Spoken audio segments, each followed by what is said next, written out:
백유경, 지연이 경전 연구 모임, 편엔이 이규만, 편엔 곧 불교 시대사. 책머리에 사람에게는 사람의 길이 있고 축생에게는 축생의 길이 있다. 사람의 길은 비록 몸을 진흙탕 속에 빠뜨렸더라도 생각은 늘 바르고 높게 가지려고 한다. 그러나 축생들은 사람과 다르다. 그들은 생각할 능력이 없고 지혜가 부족하기 때문에 모든 것을 본능에 내맡긴다. 먹이가 있으면 우선 자기 배부터 채우려 하고 남을 이기기 위해서는 언제나 이빨을 내놓고 어르렁거린다.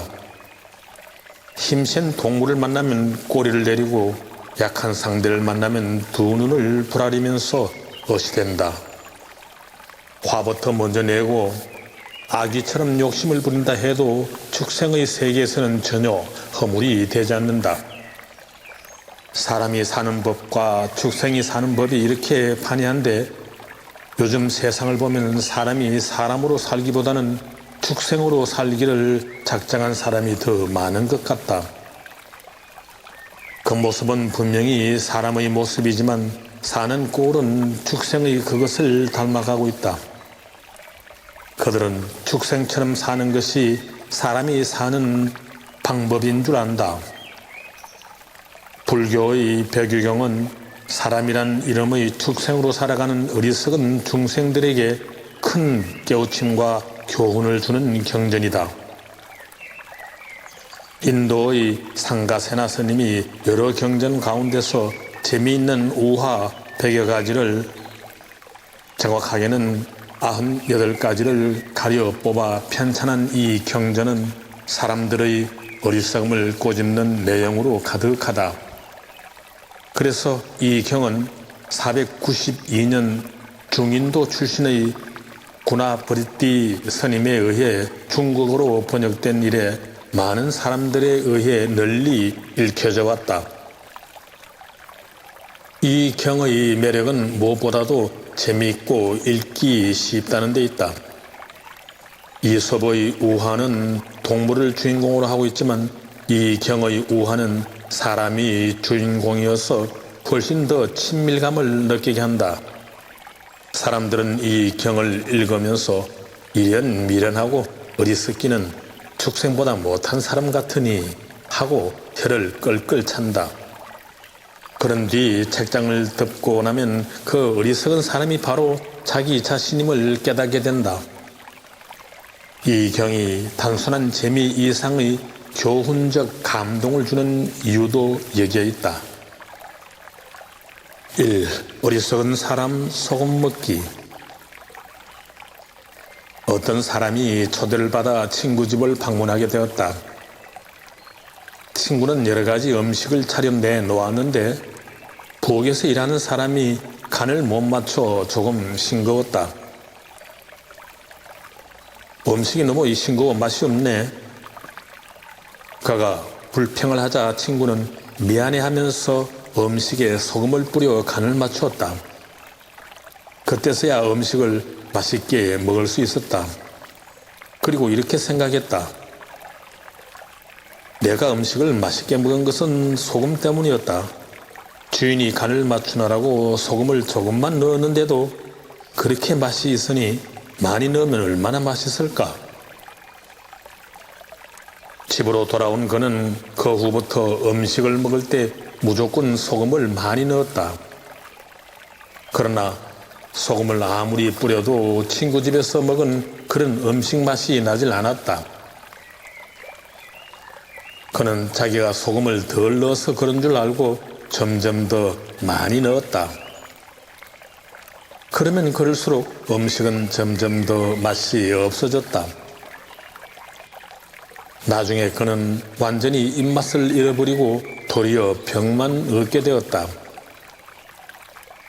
소금은 음식을 만드는데 절대로 없어서는 안 되는 재료이지만 그렇다고 지나치게 많이 사용하는 것도 안 되는 것이다. 사람의 몸은 염분을 어느 정도는 가지고 있어야 제 기능을 발휘할 수 있다. 격하게 운동을 하고 땀을 많이 흘리고 나면 염분을 보충해 주듯이 적절한 염분을 섭취하는 게 몸에 이롭다. 2. 바보의 우유 저장법. 젖소 한 마리를 키우는 사람이 있었다. 그는 매일같이 우유를 짜서 식구들과 함께 맛있게 먹었다. 어느 날 그는 손님을 초대해 맛있는 우유를 대접하기로 했다. 손님을 대접하려면 많은 양의 우유가 필요했다. 그 우유를 어떻게 마련할까 궁리하던 끝에 문득 하나의 묘안을 떠올렸다. 내가 날마다 우유를 짜서 모아두려고 해도 어디 모아둘 곳이 마땅치 않다. 또 귀찮기도 하다. 뿐만 아니라 맛도 변해 못 먹게 될지도 모른다. 그러니 우유를 짜지 말고 차라리 며칠 동안 소 뱃속에 저장해 두었다가 한꺼번에 짜는 것이 좋겠다. 이렇게 생각하고 그날부터 우유를 짜지 않았다.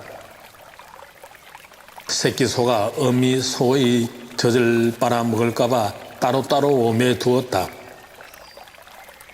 어미 소의 뱃속에 우유를 조금이라도 많이 저장하기 위해서였다.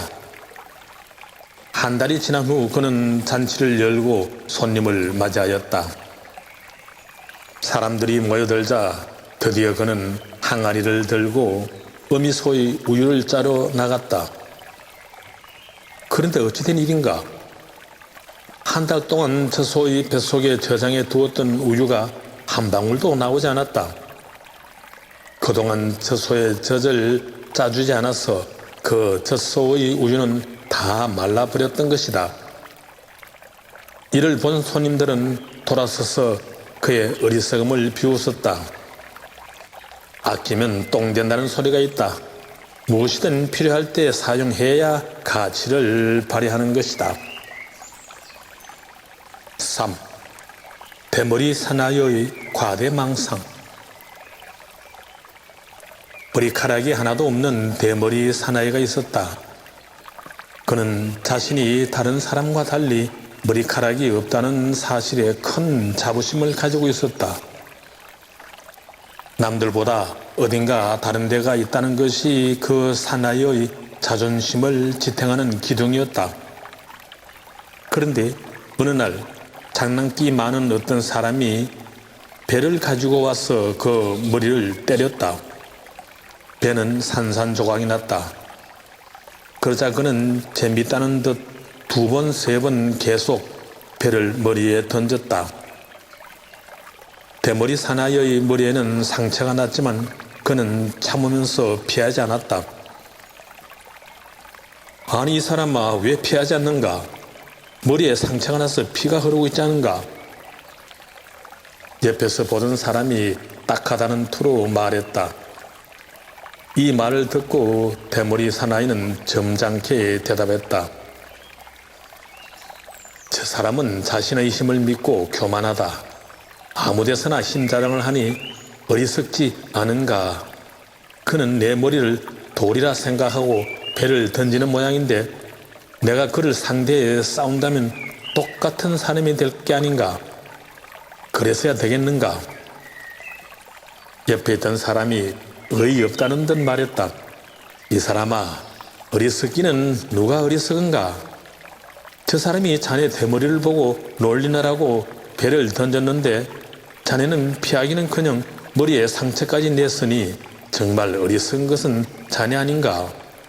그리고 기왕 말이 나왔으니 하는 말인데 자네의 그 대머리 말일세. 내가 보기에는 조금도 뽐낼 만한 것이 못 되네. 다른 사람보다 잘난 게 뭐 있는가? 하고 핀잔을 주었다. 4. 바람난 아내를 둔 사나이. 그의 아내는 매우 뛰어난 미인이었다. 그는 아내를 마음으로부터 사랑하고 소중하게 여겼다. 그러나 아내는 진실하지 못하여 남편의 사랑에도 불구하고 다른 남자와 놀아났다. 남편 몰래 바람을 피운 일이 도가 지나쳐 어느 날 제 남편을 속이고 도망을 치려는 음모를 꾸몄다. 음탕한 아내는 남편이 어리석은 것을 알고 어떤 로파에게 이런 부탁을 했다. 내가 떠나거든 할머니는 커다란 인형을 구해다가 안방에 두고 내 남편에게 내가 죽었다고 말해주시오. 돈 몇 푼에 매수된 로파는 음탕한 여인이 도망을 친 뒤 그녀의 부탁대로 인형을 구해다가 안방에 놓고 이불을 덮어두었다. 며칠 뒤 남편이 돌아오자 로파는 천년덕스럽게 당신 아내는 죽었다고 말했다. 아내가 죽었다는 말을 들은 남편은 슬피 울면서 괴로워했다. 그는 장작을 쌓고 가짜 시체를 태워 그 죄를 자루에 담아서 밤낮으로 그것을 안고 지냈다. 한편 바람이 나서 도망갔던 음탕한 아내는 어느덧 세서방도 싫어졌다. 그녀는 어느 날 세서방으로부터 도망쳐 집으로 돌아와 어리석은 남편에게 말했다. 여보, 내가 돌아왔어요. 내가 당신의 아내랍니다. 그러나 남편은 그녀의 말을 믿지 않았다. 내 아내는 이미 죽은 지 오래요. 당신은 누구인데 내 아내라고 하는 겁니까? 음탕한 여인은 두 번, 세 번 자기가 진짜 아내라고 말했으나 남편은 받아들이지 않았다. 물을 마시지 않는 이유. 한 사나이가 여행을 하고 있었다. 오랫동안 뙤약볕 아래서 여행을 했던 탓으로 사나이는 몹시 목이 말랐다. 사나이는 더운 날씨에 숨을 헉헉 몰아쉬며 먹을 물을 찾았다. 얼마를 헤맨 사나이는 드디어 멀리 강물에서 아지랑이가 피어오르는 것을 발견했다. 사나이는 한달음에 강가로 달려갔다. 그러나 강가에 이른 사나이는 바라만 볼 뿐 물을 마시려고 하지 않았다. 이를 본 그의 친구들이 말했다. 자네는 목이 말라 죽겠다더니 왜 강물을 보고도 마시라 하지 않는가? 그러자 사나이는 이렇게 말했다. 저 강물이 너무 많아 한꺼번에 다 마실 수 없네. 그러니 그대들이 다 마시고 나면 나는 그때 마시겠네. 어서 먼저들 먹게. 친구들은 그의 터무니없는 대답을 듣고 할 말을 잃고 말았다. 6. 내친 그름의 아들 죽이기. 옛날 어떤 사람이 7명의 아들을 길렀다.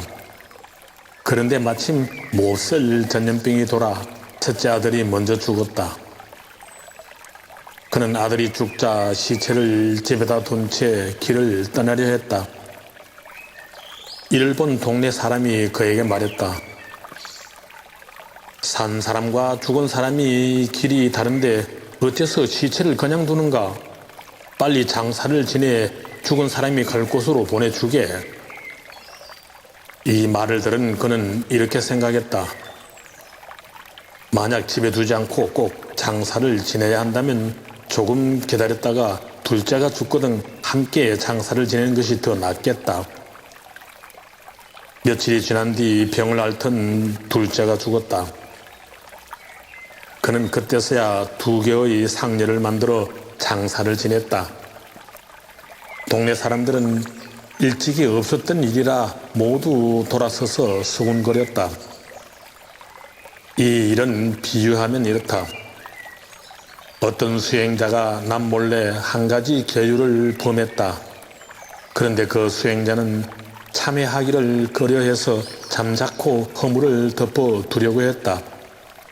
이를 본 도반이 말했다. 수행자는 계율 지키기를 진주보하듯이 해야 하거늘 당신은 왜 계율을 범하고도 참회하려고 하지 않는가?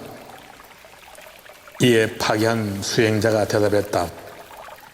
기왕 참회를 해야 한다면 아예 다시 한 번 더 큰 허물을 범하고 그때 가서 해도 늦지 않으리. 수행자는 드디어 한 가지 계율을 더 깨뜨리고 난 다음에야 참회를 했다. 그것은 마치 한 어리석은 사나이가 첫째 아들이 죽으니 둘째 아들이 죽기를 기다렸다가 장사 지낸 것과 같은 것이었다. 7. 아첨꾼의 실체. 그 사람의 얼굴은 단정했고 생각은 지혜로웠다. 또 재물도 많이 가지고 있었고 성품은 너그러웠다. 온 세상 사람들은 그를 칭찬하고 추종했다.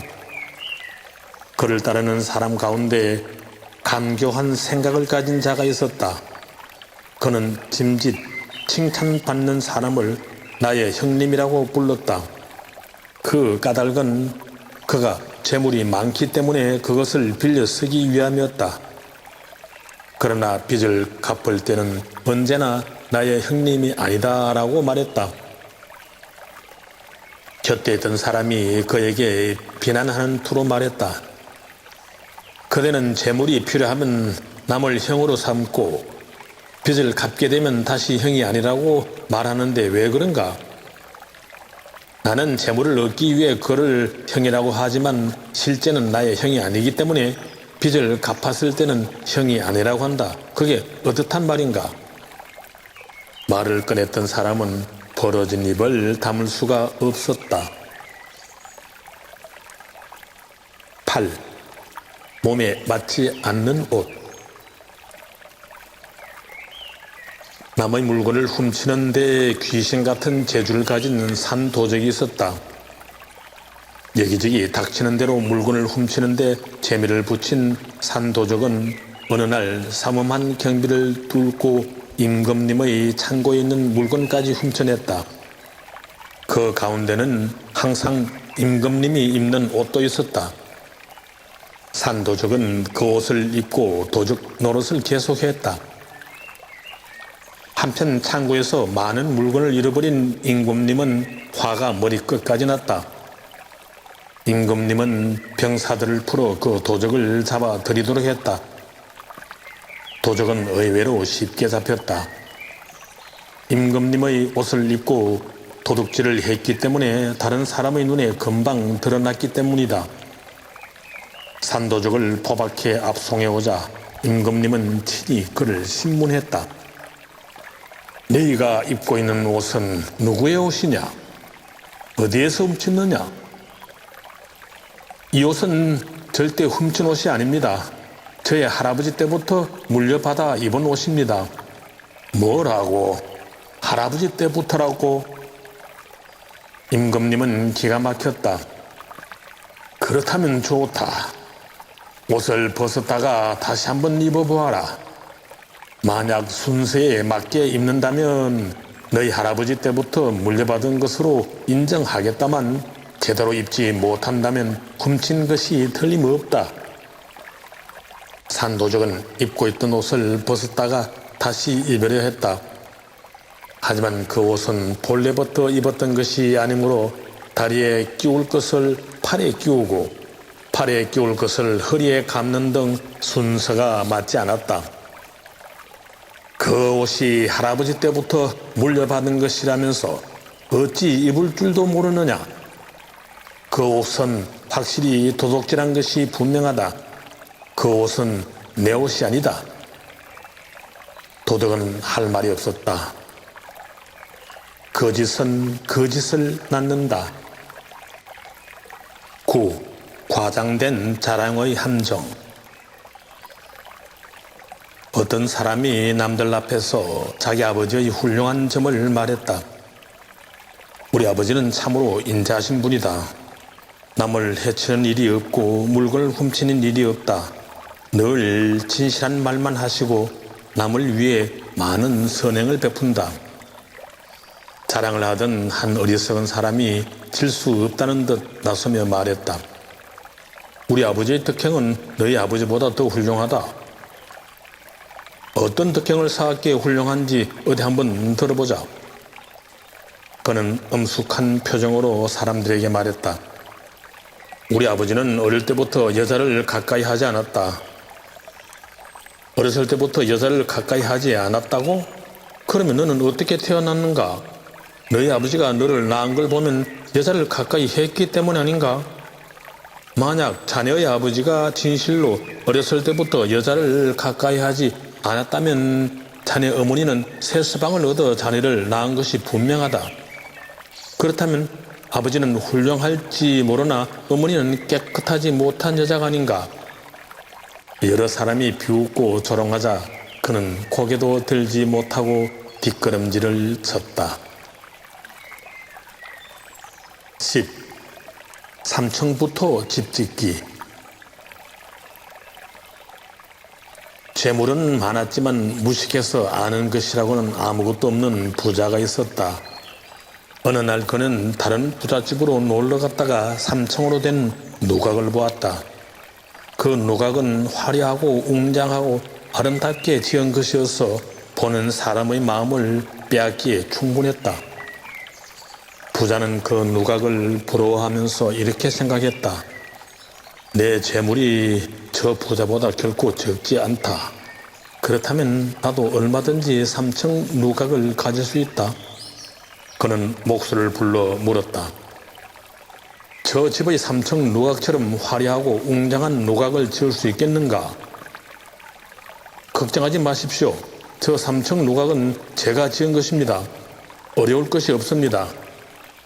부자는 기뻐하며 목수에게 부탁했다. 참 잘됐군.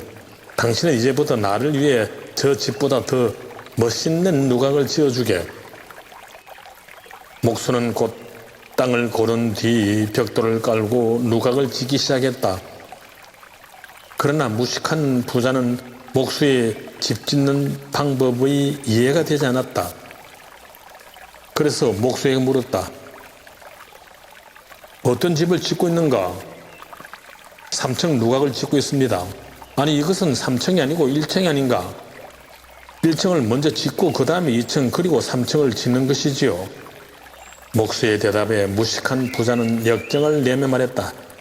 이 사람아, 나는 3층 누각이 필요하지 1층, 2층은 필요가 없네.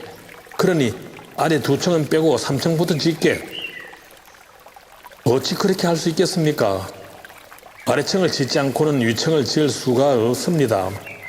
그러니 조금만 참고 기다리십시오. 곧 3층을 짓겠습니다. 부자는 목수의 말을 듣고도 이해가 되지 않았다. 허허, 나는 아래 2층은 필요 없다고 하지 않는가? 저 말 말고 3층부터 지어내게.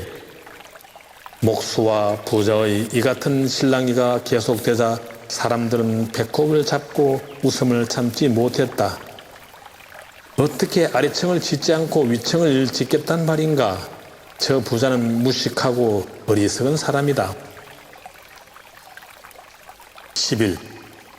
점술사의 속임수. 자기는 이 세상의 모든 이치를 다 통달해 모르는 것이 없다고 떠벌리는 점술사가 있었다. 그는 별과 달의 움직임을 보고 인간의 운명을 예언하고 관상과 손금을 보고 행복과 불행을 점쳤다. 자기로 말하자면 이 세상의 어떤 일도 손바닥 안의 굿을 보듯 한다는 것이 이 사람의 자랑이었다. 어떤 사람들은 그의 이와 같은 허풍을 믿었다. 그러나 어떤 사람은 그의 말을 믿지 않았다. 하루는 이 점술사가 한 병든 아이를 안고 슬프게 울었다. 괴cep게 여긴 사람들이 왜 그러냐고 물었다. 참으로 슬프고 안타까운 일이요. 이 어린아이는 앞으로 1회 뒤에 죽을 것이요. 점괘가 그렇게 나왔소. 내가 우는 것은 1회 뒤에 죽을 이 아이가 불쌍했어요. 평소에 그의 허풍을 믿지 않던 사람이 말했다. 애기 여보시오. 사람의 장래는 누구도 모르는 것이요. 1회 만에 죽지 않을지도 모르는데 왜 미리 울고 야단이요. 모르는 소리. 해와 달이 어두워지고 별들이 떨어지더라도 내 예언은 틀림없이 적중할 것이요. 이렇게 큰 소리를 친 점술사는 자기의 점수를 모든 사람이 믿도록 하기 위해 이래 뒤에 그 아이를 자기 손으로 죽이고 말았다. 저 사람은 지혜롭고 훌륭한 사람이다. 그의 말은 틀리지 않았다. 점술사의 계략에 속은 사람들은 모두 탐복을 하며 그를 믿었다. 사람을 속이고 아이를 죽인 점술사는 그날 밤에 요절을 하고 말았다. 자기 앞날도 모르는 사람이 어찌 남의 앞날을 알 수 있는가? 12. 부채의 바람으로 숯불 끄기. 한 사나이가 벌꿀을 따다가 성밀장을 다리고 있었다. 그때 마침 그의 친구가 찾아왔다. 사나이는 친구에게 성밀장을 나눠주어야겠다고 생각했다. 그는 훨훨 타오르는 숯불에 물을 조금 끼얹었다. 그리고 부채로 불 위를 붙이면서 식기를 기다렸다. 그러나 부채질을 하면 할수록 밑불이 살아나 불은 끄지기는커녕 점점 발갛게 피어올랐고 성밀장도 따라서 부글부글 끓었다. 사나이는 다시 숯불에 물을 조금 끼얹고 또 부채질을 했다. 결과는 마찬가지였다. 보다 못해 친구가 말했다. 아이 사람아, 물을 끼얹고 부채질은 왜 하는가? 빨리 식게 하려고. 이 사람아, 밑불이 꺼지지 않았는데 부채로 붙인다고 성밀장이 식겠는가? 부채로 붙이면 도리어 밑불이 살아나고 성밀장은 더 뜨겁게 끓을 뿐이지. 이 얘기를 들은 동네 사람들은 그의 어리석음을 비웃었다. 13. 참을성 없는 사람. 동네 사람들이 방 안 가득히 모여 어떤 사람의 행실에 대해 얘기하고 있었다. 대체로 모아진 의견은 그는 정직하고 부지런하며 솔직하고 성실하다는 것이었다. 그런데 말이야, 그 사람은 다른 것은 다 훌륭한데 딱 두 가지 허물이 있단 말씀이야. 첫째는 화를 잘 내는 것이고 둘째는 일을 너무 경솔하게 처리하는 것이란 말씀이지. 이 두 가지만 고치면 그 사람이야말로 우리 마을에서 가장 존경받는 인물이 될 거야. 안 그런가? 얘기가 끝나갈 무렵 같이 앉아있던 사람이 이런 말을 하자 동네 사람들은 모두 고개를 끄덕이며 동감을 표시했다.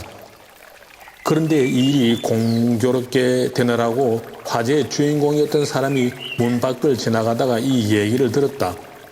그는 노여움을 참지 못하고 방 안으로 들어가 그 말을 한 사람의 멱살을 움켜잡았다. 아니, 이 사람아, 왜 이러나? 흥분을 가라앉히고 조용히 말로 하게 말로 해. 뭐라고? 내가 지금 조용히 말로 따지게 됐어? 야, 이놈아, 내가 언제 화를 잘 내고 일을 경솔하게 처리하든 네가 뭔데 남의 말을 함부로 입에 담는 거야? 그렇게 험담을 하고도 무사할 줄 알았어? 이런 자식은 뜨거운 맛을 봐야 돼. 화가 머리 끝까지 오른 그는 마구 때리기까지 했다. 동네 사람들이 그를 간신히 뜯어말리고 말했다. 여보게, 지금 자네가 한 행동이 뭔가? 바로 화를 내고 경솔한 행동을 한 게 아닌가? 그러고도 경솔하지 않다고 말할 수 있는가? 앞뒤 생각지 않고 하는 행동은 이를 그르치기 일수다. 급할수록 돌아가라는 말이 있듯이 한 번 더 생각하고 행동하는 습관을 길러야겠다. 14. 길잡이를 죽인 상인들. 배를 타고 바다를 건너 무역을 하는 장사꾼이 있었다. 이들이 어느 날 길이를 잡아 장삽길에 나섰다. 험난한 바다를 건너자면 뱃길을 잘 아는 길잡이가 필요했다. 그래서 그들은 의논 끝에 길잡이를 구해 배에 띄우고 바다로 나갔다. 배가 바다 한가운데 이르렀을 때였다. 갑자기 파도가 높이 일고 뱃길이 험해졌다. 그러자 상인들의 얼굴이 새파랗게 질렸다. 그들은 모여 앉아 어떻게 이 어려운 고비를 넘길까 상의했다. 이곳은 바다의 신이 지배하는 곳이다. 이곳을 지나려면 산 사람을 제물로 바치고 빌어야 한다. 그러나 이 배 안에서 누구를 제물로 바쳐야 한단 말인가? 우리는 모두 친한 친구 사이 아닌가? 내가 당신을 죽일 수 없듯이 당신도 나를 죽일 수 없지 않는가? 그러자 한 사람이 묘안을 찾았다는 듯 무릎을 치며 말했다. 아, 좋은 수가 있다. 우리는 서로 친구 사이라 안 되지만 저 길잡이는 우리와 아무 상관없다. 그를 제물로 바치면 되지 않겠는가? 상인들은 그 사람의 의견에 동의하고 길잡이를 제물로 바쳤다. 그러나 정작 문제는 그 다음에 일어났다. 노련한 길잡이를 제물로 바치기 때문에 파도치는 험난한 백길을 인도해 줄 사람이 없었다. 그들은 결국 이리저리 방황하다가 백길을 잃고 바다 한가운데서 굶어 죽고 말았다. 무슨 일이든 안내자는 필요하다. 그 일을 제일 잘 알고 잘 할 수 있는 안내자야말로 우리의 동반자이다. 15. 현명한 의사의 방편. 어떤 왕이 자식이 없어 애태우다가 늙음하게 공주를 하나 얻었다. 왕은 공주가 빨리 예쁘게 자라기를 바랐다. 마치 나라 안에는 현명한 의사가 있어서 못 고치는 병이 없다는 소문이 자자했다. 왕은 그 의사를 불러서 이렇게 말했다. 그대는 훌륭한 의사라고 들었다. 그렇다면 약으로 공주를 빨리 크게 할 수 있겠는가? 현명한 의사는 한참을 궁리하다가 대답했다. 대왕의 분부를 받들어 시행을 하겠습니다. 그러나 공주님이 빨리 크도록 하기 위해서는 한 가지 약속을 해 주셔야 합니다. 공주가 빨리 클 수만 있다면 무슨 약속인들 못하겠는가? 어서 말해보라. 공주님이 약을 복용하는 동안 대왕께서는 절대로 공주님을 보시면 안 됩니다. 그렇게 하시겠습니까? 왕은 공주가 약을 먹고 빨리 자랄 수 있다는 말에 기쁨을 감추지 못하고 선뜻 약속을 했다. 왕의 약속을 받아낸 현명한 의사는 방편으로 약을 구한다고 멀리 길을 떠났다. 그 사이 공주는 별채에서 지내며 자랐다. 12년이 지난 뒤 현명한 의사는 궁정으로 돌아왔다. 의사는 공주에게 맛있는 꿀떡을 약이라고 먹인 뒤 왕 앞으로 데리고 나갔다. 왕은 매우 기뻐했다. 오, 이 아이가 내 딸이란 말인가? 참 예쁘게도 자랐구나. 그대는 참으로 훌륭한 의사다. 약을 먹여 공주를 키우다니 훌륭하고 훌륭하도다. 왕은 의사에게 큰 상을 내리라고 명했다. 16. 사탕수수 달게 키우는 묘책. 사탕수수를 재배하는 농부 두 사람이 있었다. 두 사람은 사탕수수를 심으면서 서로에게 약속했다. 좋은 종자를 심어 수확을 많이 한 사람에게는 후한 상을 주고 좋지 않은 종자를 심어 수확이 적은 사람에게는 중한 벌을 주도록 하자. 그거 참 좋은 제안이다. 그러면 경쟁하는 마음이 생겨 사탕수수 농사도 더 잘 될 것이 아닌가. 두 사람은 다짐을 굳게 하고 헤어졌다. 한 사람은 좋은 거름을 만들어 사탕수수에 거름을 주고 정성을 다해 키웠다. 그 결과 사탕수수는 좋은 품질의 맛 좋은 사탕수수를 길러내었다. 다른 한 사람은 집으로 돌아와 어떻게 하면 상대방을 이길까를 골똘하게 생각하다가 이런 꾀를 냈다. 사탕수수는 매우 달다. 만약 그 즙을 짜서 사탕수수에 부어주면 그 맛은 다른 것보다 훨씬 달 것이다. 그는 곧 사탕수수를 눌러 즙을 짜서 나무에 부어 주었다. 더 달기를 기대하면서. 그러나 단물을 먹은 사탕수수 나무는 도리어 시들시들 말라 못 쓰게 되고 그 사람은 종자마저 다 잃고 말았다. 누구나 최선을 다하고 결실을 바라면 좋은 결과를 이룰 수 있으나 잔꾀를 부리고 일을 게을리한다면 일을 망칠 수 있다는 교훈을 준다. 17. 고지식한 사람의 수지 계산. 한 상인이 있었다. 그는 어느 때 어려운 일이 생겨서 강 건너 사람에게 돈 반푼을 빌렸었다. 오랫동안 빚을 갚지 못해 전전긍긍하던 상인은 몇 달 뒤 형편이 풀려 빚 갚을 여유가 생겼다. 그는 빨리 빚을 갚기 위해 집을 떠났다. 강 건너 마을로 가자면 배를 타야 했다. 뱃삭은 2푼이나 됐다. 그는 2푼을 주고 강을 건넜다. 그런데 가는 날이 장날이라고 돈 빌려준 사람의 집에 도착해보니 마침 주인은 외출을 하고 없었다. 할 수 없이 그는 다시 집으로 돌아와야 했다. 돌아오는 길에도 강을 건너야 해섬으로 역시 2푼의 뱃삭을 주었다. 집에 돌아와 보니 무엇인가 계산이 이상했다. 그러나 그는 눈만 끔뻑끔뻑할 뿐 계산이 맞지 않았다. 돈 반푼을 갚으려고 4푼의 돈을 낭비한 꼴이 되고 말았다. 사람은 누구나 신용을 잃으면 안 된다. 신용을 지키기 위해서라면 자기 돈이 더 들더라도 약속을 지켜야 마땅하다. 18. 하루 종일 칼만 가는 사나이. 왕을 위해 일하는 하인이 있었다. 그는 오랫동안 왕을 위해 열심히 일했으나 매우 가난했다. 거기다가 몸까지 야유어 안쓰럽게 보였다.